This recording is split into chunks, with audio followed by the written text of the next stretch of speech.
Some conservatives hunting for a Trump alternative and may turn to a third-party challenge. There are reports that Mitt Romney is helping to raise money and that he's looking for recruits, with Nebraska Senator Ben Sasse at the top of the list. But RNC Chairman Reince Priebus urging caution, saying that he believes that would only end in failure. They could try to hijack another party and get on the ballot. But look, it's a suicide mission for our country, because what it means is that you're throwing down not just 8 years of the White House, but potentially 100 years on the Supreme Court, and wrecking this country for many generations. Jeff DeWit is the Arizona State Treasurer and chairman of Trump's campaign in Arizona. Good morning, Jeff. Good to have you back on the program. Good morning, Martha. Thank you for having me. So, you know, this is a real thing. I mean, Mitt Romney was the last nominee, of course, and he has a lot of sway in the party. He made some very strong statements against Donald Trump early on. The word is that Ben Sasse and John Kasich were both approached and that they both said no. What's your response to this effort?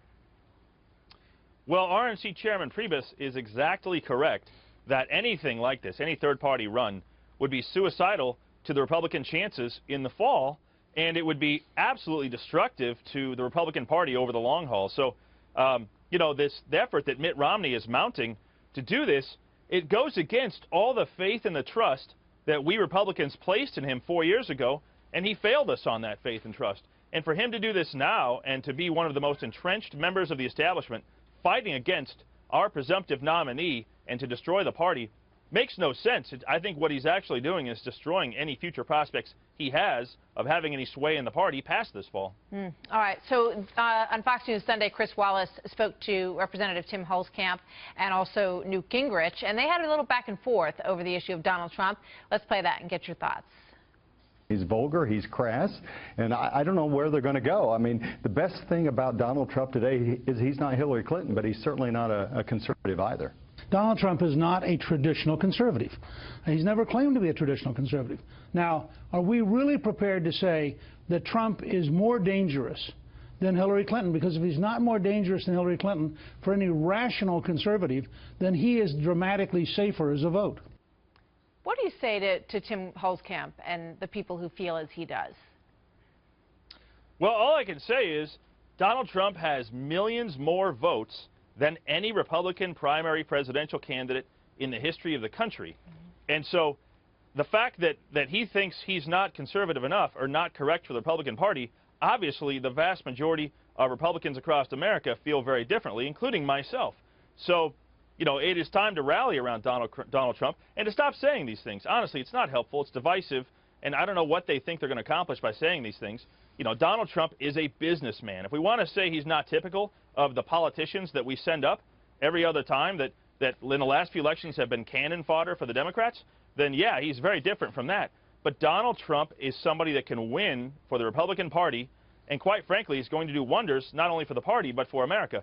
And it's time to rally around him. So stuff like that is it's just asinine. But I do appreciate Newt Gingrich, and you know, Newt Gingrich has been a strong supporter, and he's a very smart person, and he understands Washington, and he obviously understands that Donald Trump and his approach of doing things differently and putting America first is what we need. So when you look at Holzkamp and the things that he said he didn't want his 9-year-old to watch Donald Trump because he felt that he was crass, and you know, he just feels that his presentation is something that he can't abide. Is there anything that you think your candidate should do to try to convince people like him that he is the right person for the job, or do they just kind of let those people go, say it doesn't matter? Well, no, I think that what they're focusing on are comments from a long time ago. You know, here and there, some you know, off-the-comment jokes, things like that, off-the-cuff remarks. But when you look at the whole, Donald Trump is a very successful businessman. He's a gentleman that can walk into a room of some of the most high-powered people in the financial world and walk out with billion-dollar deals. And he is absolutely the right person to walk into, you know, meetings with high-level foreign leaders or anything else that we need that troubles our country, and he can straighten things out. And it is doing things differently. I don't think any of us have ever hidden the fact that with Donald Trump, we're going to do things differently. But that's what we need. You know, our Congress has one of the lowest approval ratings of all time. The establishment is doing nothing to help everyday working Americans. And Donald Trump is coming out to say, and he's giving back. I mean, this is a big step backwards in his life, you know, financially and personally for him to do this. But it's something we need, and I think we should all be very appreciative of what he's doing for us. Jeff, thank you. Good to see you this morning.